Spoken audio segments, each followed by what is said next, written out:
Hi guys and welcome back. The other day I came to the realization that I have never filmed a Q&A video on this channel. That is just not good enough. So today's the day and I wanted to sit down and talk all things makeup, all things no makeup, and most importantly, let's talk about how to feel good without it. Let's get started. Question number 1. Amy Gellins asks, who are some people in your life who keep inspiring you or telling you to have self-confidence? That is a good question. Now, one of the most important things I think I've learned over maybe the past 10 years is that it's not about the quantity of friends that you have, it's all about the quality. Growing up, I kind of had this thought process that I needed to have this insane phone book, to have a million different friends who would always go shopping with me, go to the movies, go and hang out like 3 times a day. You really don't need to have like 50 friends who you're going to call upon and struggle to choose between to be your bridesmaids when you grow up. I can count my true friends on one hand, and I know that those people will always be there for me no matter what. If I have a good day, if I have a bad day, if I'm stuck somewhere at 3 in the morning, and they will always be there for me, and I will always be there for them no matter what. Alex Gursleva658 says, when did you learn to accept yourself and how long did it take? I love you so much. Aw, thank you so much. That's so sweet. I really wish that I could say that I had it all figured out when I was a teenager, but that definitely was not the case. Self-confidence was always something that I kind of struggled with throughout my teenage years. You know, this kind of whole self-confidence thing didn't really kick in until I was in my early to mid-20s. The one thing that kind of helped me get there was actually developing acne and kind of going through what I did with sharing my story, meeting a load of you guys, developing this kind of community online, honestly really shaped me into who I am today. I owe a lot to you guys. I am so thankful to find you all and have you all in my life. I owe a lot to you guys. To answer your question, I think it took me about 24 years. Carrie Ann Giggles asks, is there one makeup product that can instantly boost your confidence? Why? One product which I always say had a massive kind of effect on my confidence or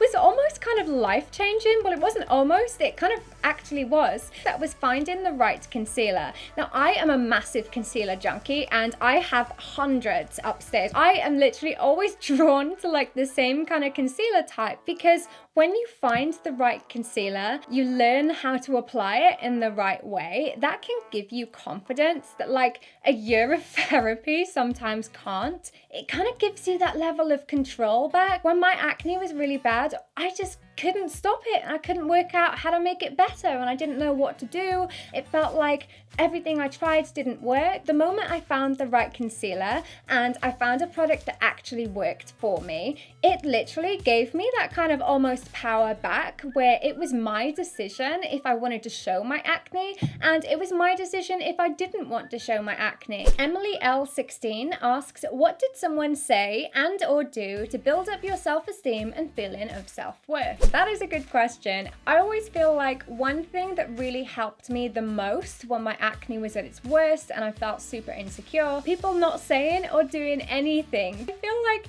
when you have acne, it is literally the first thing that you look at when you look in the mirror, when you walk past the store, when you catch your reflection.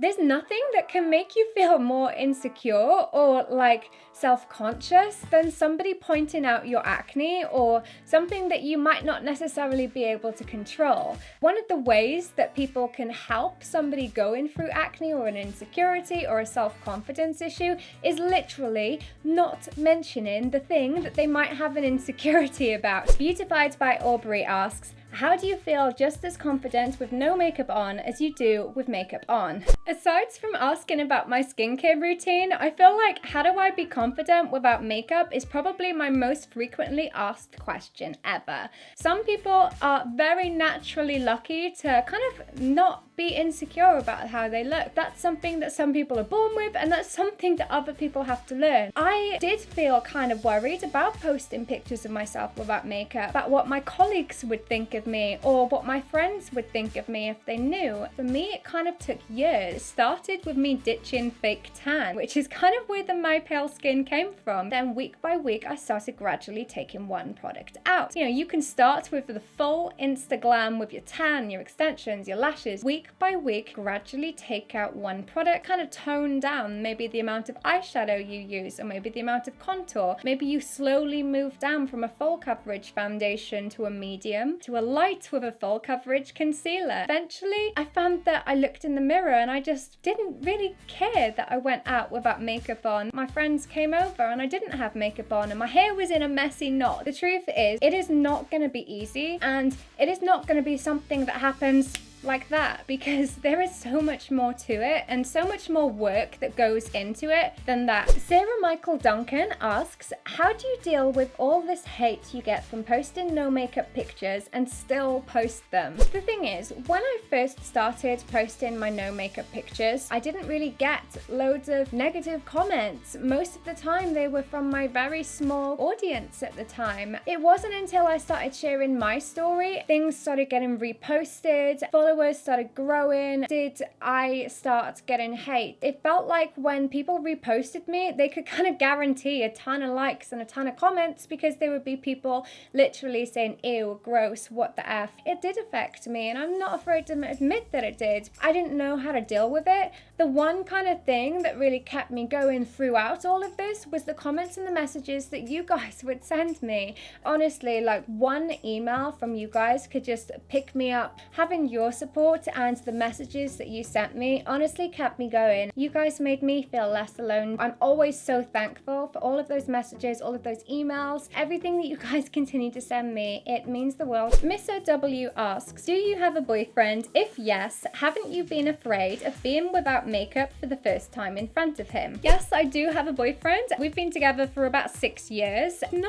I don't really feel bad about not wearing makeup in front of him. I'd probably say that 90% of the time he sees me, I'm not wearing any makeup. My hair's usually in a messy bun on top of my head and I've been sweating kind of in my chair editing all day. Definitely not a picture of radiance and glamour and youth. I'm just being me, trying to get on with my life, I guess. I've had kind of relationships where I've been told to dress a certain way, to look a certain way, to wear my hair a certain way, to say the right thing at the right time. That is not a relationship that you want to be in. I am very lucky that my partner accepts me for who I am and kind of appreciates what I have to say. Karen LB asks, what is your favorite makeup look where you feel you're most confident? Okay, so I actually have two and I'm not sure if that's cheating or breaking the rules, but I'm just gonna go for it anyway. Almost no makeup look, basically. A tiny bit of like mascara, some nice thick fluffy brows, a little bit of highlight, a little bit of lip balm, maybe a little bit of rouge in the center, a nice rosy cheek. So that kind of girl next door, almost no makeup look, I freaking adore for the daytime. And then for the evening, the same look but with a liquid matte lipstick or with like a thick winged liner, lots of lashes and maybe some glitter and warm toned eyeshadow smoked out too. So those are kind of my two go-to safety makeup looks. I really don't wear that much makeup in the day. It's literally a tiny bit of CC cream or foundation, a bit of brows, a little bit of mascara, and then I usually run out the door. So yeah, not that much. Katie Davis asks, what was the one thing you struggled to have confidence on? For me, I think it was the knowledge of knowing that it's okay to not like the same things as somebody else, or it's okay to not have the latest trendy fashion. That was the thing that I kind of struggled with for the longest time, was that I felt like I kind of had to fit the norm, that I had to like the same things as other people and I had to go to the same places as other people and dress a certain way. Truth is, I don't necessarily enjoy those things, so why am I doing them? Why am I putting myself through those things? The way of the world that we have been brought up in as a woman, it's kind of ingrained in us to never say no. For me, that was something I kind of struggled with for a long time, was being able to say, no, I don't want to do that without making like a million excuses and excessively apologizing for something. If I really don't want to go, I'm going to say, you know, no thanks, I'm gonna have a night in instead. Lala Darren asks, how has your self-confidence changed over your time as a YouTuber? Oh, that is a tough question. I actually did make my Why I Made You Look Disgusting video. In that, you can literally see my whole kind of YouTube journey. Watching that stuff back, editing that kind of mini film was so freaking weird. A lot of that footage, I didn't even remember filming. Like, I didn't remember filming the vlog where I was like, I'm gonna go to therapy and I'm gonna try and work on my confidence. I literally don't even remember filming that. It was kind of where I am now, seeing where I was then is just so weird and crazy. And I guess it kind of reminds me how far I've come.